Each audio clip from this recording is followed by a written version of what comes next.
उद्धव ठाकरे हे पुन्हा मुख्यमंत्री बनतील. चंद्रकांत खैरे.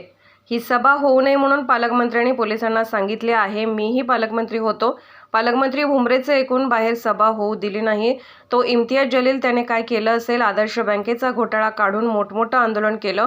तो केव्हा घुसला? जेव्हा आम्ही CPकडे गेलो आणि तिचा पाठपुरावा करू लागलो तेव्हा मध्ये हस्तक्षेप केला. हा खासदार असून छत्रपती संभाजीनगर जिल्ह्यामध्ये कुठे गेला नाही. दारूचे धंदे, दारूवाल्यांकडे पैसे, गुटखावाल्यांकडे पैसे आणि आता या बँकवाल्यांना फसवायचा. आणि सर्वात जास्त पैसा कोणाचा असेल तर इम्तियाज जलील यांच्या माणसाचा आहे. ते त्याचे मित्र आहे. आम्ही जे केलं ते इम्तियाज जलीलने केलं नाही. एक राज्याचा मंत्री आहे. तो फक्त म्हणतो की मी केंद्रातून ही योजना आणली.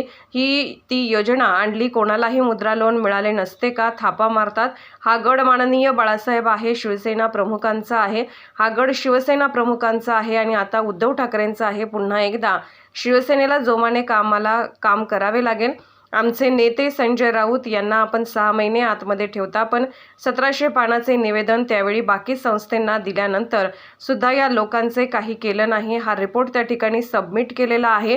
काही नसताना तुम्ही संजय राऊत सारख्या माणसावरही टाकतात आणि एवढे कागदपत्रे पुरावे देऊन सुद्धा त्यांच्यावर कारवाई होत नाही. या सभेत गृहमंत्र्यांचा एक माणूस बसलेला आहे. कोण आले, किती आले, काय आले अशांना आम्ही चॅलेंज करतो आणि ईडीची कारवाई 17 लावा असे आवाहन यावेळी चंद्रकांत खैरे यांनी केले आहे.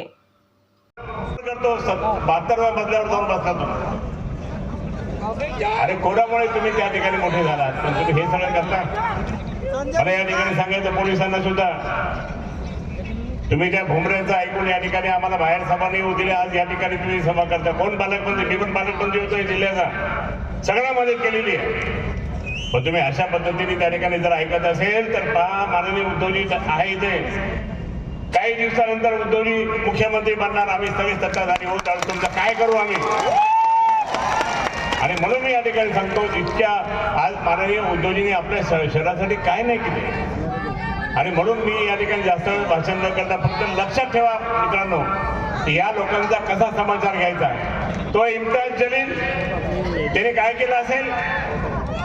त्यांनी ते एका बँकेचा, आदर्श बँकेचा घोटाळा काढला आणि मोठे मोठे आंदोलन केलं. ते कोणासाठी काढलं मामा? आपण सगळे कागद घेऊन त्या ठिकाणी विभागीय आयुक्ताला CPना दिले. त्याच्यानंतर इन्क्वायरी सुरू झाली. त्याच्यानंतर मुख्यमंत्र्यांकडे काही लोक आले. मुख्यमंत्र्यांनी आम्ही जे बोललो ते बोलले. जे काही होते ते अमाऊंट जे होता तो अमाऊंट सुद्धा त्या ठिकाणी कोणी घ्यायलाच तयार नाही. काय करणार? पण या ठिकाणी तो येऊन करतो त्याचा इम्तियाज जलील तर जो भ्रष्टाचारी माणूस आहे, संपूर्ण संभाजीनगर जिल्ह्यामध्ये कुठे गेलं तर नाहीच. दारूचे धंदे, दारूवाल्याकडे पैसे, गुटखावाल्याकडे पैसे, हे सगळे प्रकार त्याचे. आणि म्हणून आता ह्या बँकेवाल्यांना फसवायचं. आणि या बँकेमध्ये सगळ्यात जास्त पैसा कोणाचा असेल तर इम्तियाज जलीलच्या माणसांचा आहे. ते त्याचे मित्र आहे. म्हणून चालला मी हिंदूंना सांगतो, तुम्ही रडू नका, आम्ही तुमच्यासाठी आहोत. पण तुम्ही त्या ठिकाणी हे म्हणता की इम्तियाज जलील केलं, तुम्ही का नाही केलं? आम्ही जे केलं ते इम्तियाज जलील पण नाही केलं. आम्ही सगळी इन्क्वायरी काढली. आणि म्हणून या ठिकाणी सांगतो, एक चौथा